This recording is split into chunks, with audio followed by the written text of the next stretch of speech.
Every one, امید ہے کہ آپ سب خیریت سے ہوں گے۔ چلیں اپنے ٹاپک کی طرف چلتے ہیں اور آغاز کرتے ہیں۔ آج ہم جس ٹاپک پر بات کریں گے وہ ہے ایئرپورٹ پروٹوکول، اور یہ ویڈیو درج ذیل پارٹس پر مشتمل ہوگی۔ نمبر فرسٹ پر ہے کہ ایئرپورٹ پروٹوکول ہوتا کیا ہے اور یہ کیوں ضروری ہے۔ سیکنڈلی کہ اس کے کیا کیا بینیفٹس ہیں۔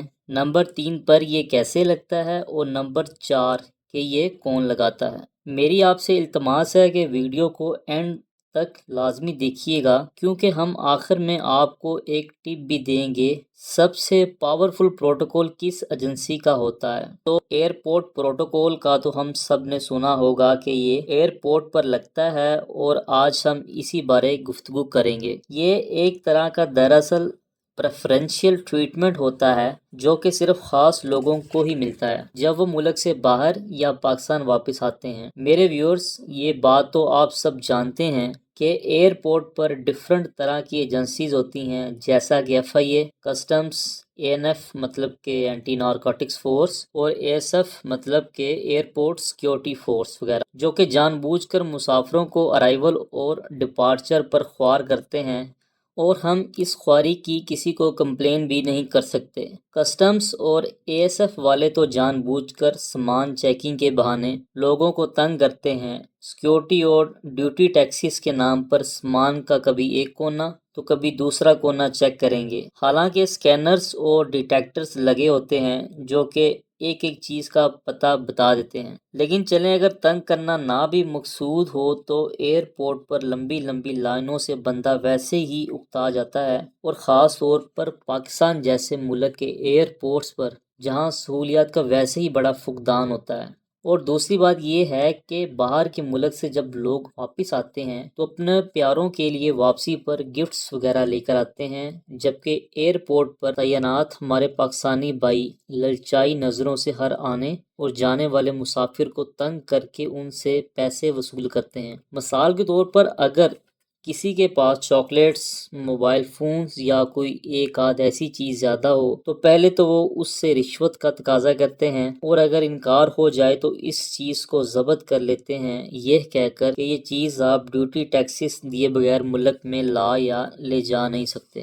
یہاں مسئلہ یہ نہیں ہے کہ سامان ضبط ہونے سے ملک کو فائدہ ہوگا یا وہ لوگ اپنی ڈیوٹی صحیح معنوں میں نبھا رہے ہیں۔ مسئلہ یہ ہے کہ یہ لوگ کسی کے خون پسینے کی کمائی سے خریدا ہوا سامان اپنے گھروں میں لے جاتے ہیں، اور اس چیز کا کوئی ریکارڈ بھی نہیں ہوتا، یا اگر ریکارڈ بھی ہو تو اس میں کم کوانٹٹی شو کروائی جاتی ہے۔ تو اس لیے ضروری ہے کہ آپ میرے چینل کو سبسکرائب کر لیں اور بیل کے بٹن کو کلک کر لیں، کیونکہ میں آنے والے دنوں میں ہر اس چیز like mobile phone, gold, cigarette وغیرہ پر ویڈیوز بناؤں گا کہ ان کو کس طرح لایا یا لے جایا جا سکتا ہے۔ اگر آپ کو ان چیزوں کے رولز کا بخوبی پتہ ہوگا تو آپ بلا وجہ کے نقصان سے بچ سکتے ہیں، اور آپ کو کسٹمز یا کوئی اور ایجنسی لوٹ بھی نہیں سکتی۔ آئیں اب اپنے ٹاپک کی طرف واپس چلتے ہیں اور اس کے بینیفٹس کی بات کرتے ہیں۔ پہلا بینیفٹس ہے رسپیکٹ۔ تو جناب، باقی سب ایجنسیز آپ سے رسپیکٹ سے پیش آئیں گی اور آپ کو بلا وجہ تنگ نہیں کریں گی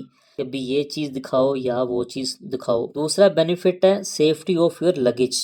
آپ کا سامان محفوظ رہے گا اور کوئی آپ کے سامان کو نہیں نکال سکتا کہ فلاں فلاں چیز جمع کروا کے جاؤ ڈیوٹی ٹیکسیز کی وجہ سے۔ اگلا بینیفٹ یہ ہے کہ آپ کو لمبی لمبی قطاروں میں نہیں لگنا پڑتا، خاص طور پر FIA کے امیگریشن کاؤنٹر پر، اور بزرگ، عورتوں اور بچوں کے لیے تو انتہائی مشکل ہوتا ہے۔ Last but not least benefit یہ ہے کہ اگر آپ کا سامان زیادہ ہو گیا ہے تو ایئر لائن والے بھی ایڈجسٹ کر لیں گے، یا پھر آپ 2 سے زیادہ موبائل آتے ہیں یا کوئی گولڈ وغیرہ بھی ساتھ لے کر آتے ہیں تو کسٹم والے وہ بھی ایڈجسٹ کر لیں گے۔ اگر کسی نے وائن کی بوتل کے حوالے سے کوئی بات پوچھنی ہے تو وہ ڈسکرپشن میں موجود نمبر پر رابطہ کر کے پوچھ سکتا ہے۔ پروٹوکول کے بینیفٹس کا لب لباب یہ ہے کہ آپ ہر چیز بآسانی لا اور لے جا سکتے ہیں۔ لیں جی، بینیفٹس کے بعد اب ہم یہ بات کریں گے کہ پروٹوکول لگتا کیسے ہے۔ تو جناب، جب ہم پروٹوکول لگواتے ہیں تو متعلقہ ایجنسی کا بندہ آپ کو ریسیو کرتا ہے اور آپ کے ساتھ ساتھ رہتا ہے اور آپ کو کہیں بھی کسی بھی کاؤنٹر پر لائن میں لگنے نہیں دیتا۔ جہاں کہیں آپ کو مسئلہ آتا ہے یا قطار کی وجہ سے دیر لگتی ہے، وہ کنفرنٹنگ ایجنسی کو انفارم کر دیتا ہے کہ یہ پروٹوکول ہے اور آپ بآسانی گزر جاتے ہیں۔ یہاں یہ چیز میں آپ کو مینشن کر دوں کہ اگر پروٹوکول اچھی ایجنسی کا ہے تو آپ 10 منٹ میں ہر قسم کی چیکنگ سے فارغ ہو جاتے ہیں، اور اگر درمیانہ سا ہو تو 30 سے 35 منٹ لگ جاتے ہیں۔ آئیں اب اس سیگمنٹ کی طرف آتے ہیں کہ یہ لگاتا کون ہے۔ تو جناب، ہر ایئرپورٹ ایجنسی اس کام کی مجاز ہوتی ہے اور ان کے لوگ ہی یہ پروٹوکول کرتے ہیں۔ اگر آپ کا کوئی جاننے والا کسی ایئرپورٹ ایجنسی میں ہے تو آپ اس کو کہہ کر پروٹوکول لگوا سکتے ہیں، ادروائز ہم لوگ بھی سروس چارجز کے بدلے آپ کا پروٹوکول لگوا دیں گے۔ اس کے علاوہ اگر آپ نے کوئی چیز لے کر جانی ہے تو اس کے لیے اسپیشل ارینجمنٹ بھی ہم کروا دیتے ہیں اور آپ کو کوئی ایجنسی پھر تنگ نہیں کرتی۔ اور آخر میں ٹپ دینے سے پہلے، امید ہے کہ آپ کو میری ویڈیو پسند آئی ہوگی۔ کسی بھی رہنمائی کے لیے میرا نمبر ڈسکرپشن میں موجود ہے، اور یہ ویڈیو اپنے اوورسیز دوستوں سے لازمی شیئر کیجیے گا۔ تو ٹپ یہ ہے کہ سب سے پاورفل پروٹوکول کسٹمز کا ہوتا ہے، اور پروٹوکول کی خدمات کے لیے آپ ہم سے رابطہ کر سکتے ہیں۔ امید ہے کہ آپ کو یہ سب کچھ جان کر اچھا لگا ہوگا۔ اللہ حافظ اینڈ گاڈ بلیس یو۔